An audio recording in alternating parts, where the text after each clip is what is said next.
Desde o início do conflito entre Rússia e Ucrânia, brasileiros comuns, pais de família, jovens, trabalhadores decidiram sair do Brasil para lutar em um dos cenários mais violentos da atualidade.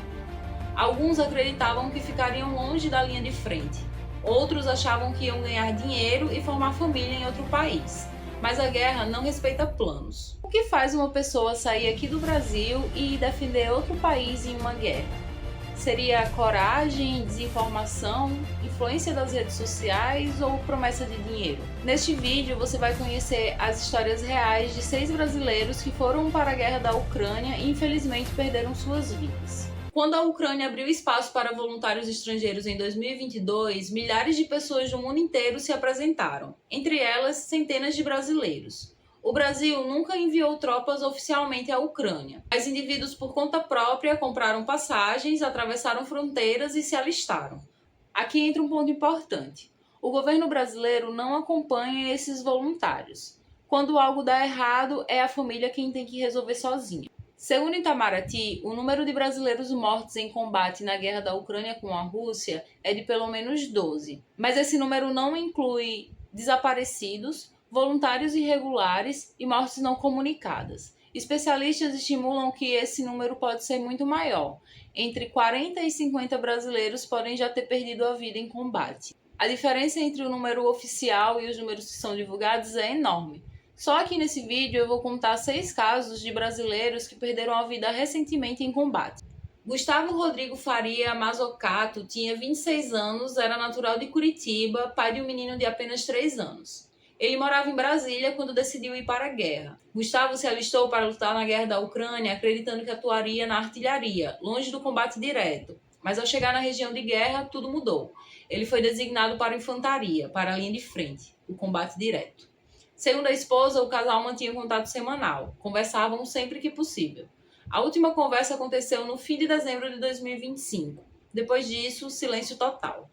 Preocupada, a esposa procurou informações junto ao comando militar da unidade. Foi então que recebeu a notícia mais dura. Gustavo havia morrido em combate e o corpo não pôde ser recuperado. Não houve velório, não houve despedida. A família ficou apenas com a ausência. Outro brasileiro que perdeu a vida foi Leonardo. Leonardo estava na Ucrânia havia cerca de 5 meses, atuando como combatente ao lado das forças ucranianas. No dia 26 de dezembro de 2025, ele foi atingido por uma granada. Sobreviveu inicialmente, mas os ferimentos causaram uma infecção grave. Dias depois, Leonardo não resistiu. A família só foi informada oficialmente da morte no dia 29 de dezembro de 2025, 3 dias depois do ocorrido. Agora, os familiares enfrentam outra batalha: buscar detalhes do que realmente aconteceu e tentar o traslado do corpo para o Brasil. Um processo caro, burocrático e emocionalmente devastador. Outro caso de brasileiro que perdeu a vida na guerra da Ucrânia foi Isaac Matheus Braga, de 28 anos. Ele era de Minas Gerais e deixou o Brasil no início de novembro de 2025 para atuar como voluntário na guerra. Menos de 2 meses depois, surgiram informações de que ele teria sido morto. Segundo relatos extraoficiais, Isaac pode ter sido atingido por um drone russo em uma explosão no campo de batalha.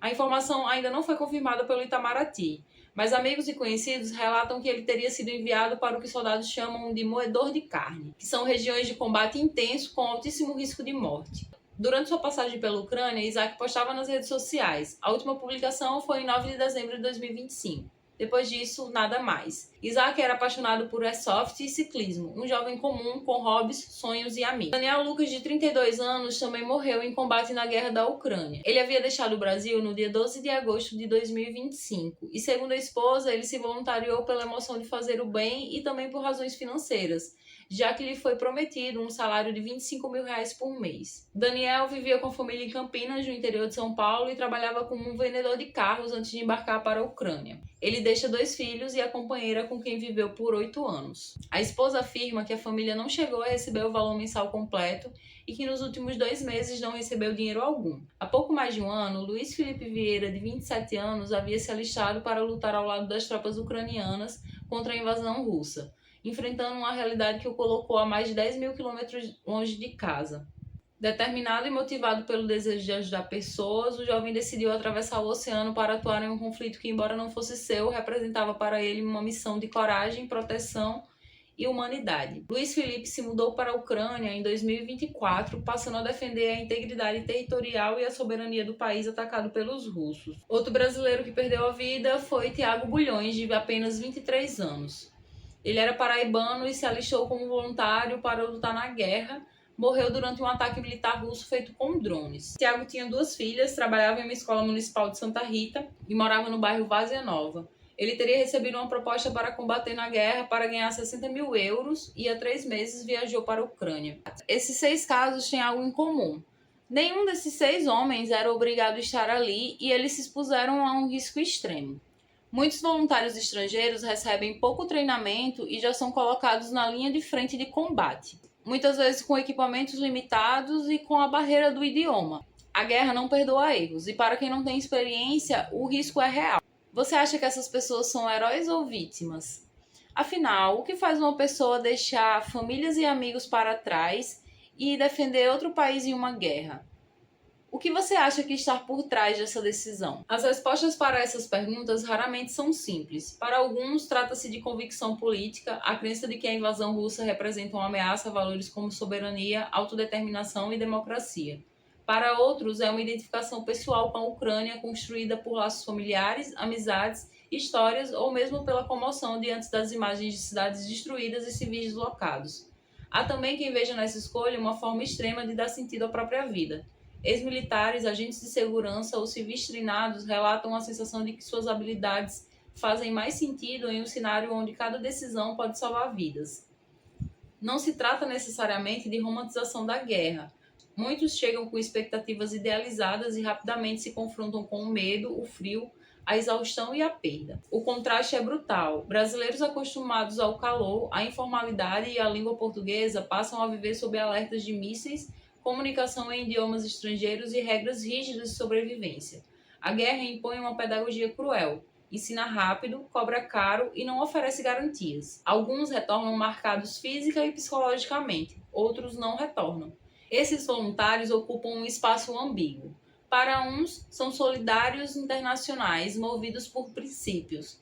Para outros, são aventureiros ou pessoas que se colocam em riscos que não lhes cabiam. O próprio Brasil, como Estado, mantém distância institucional dessas decisões, reforçando que se tratam de escolhas individuais com consequências igualmente individuais. Ainda assim, a presença de brasileiros na guerra da Ucrânia revela algo maior sobre o nosso tempo.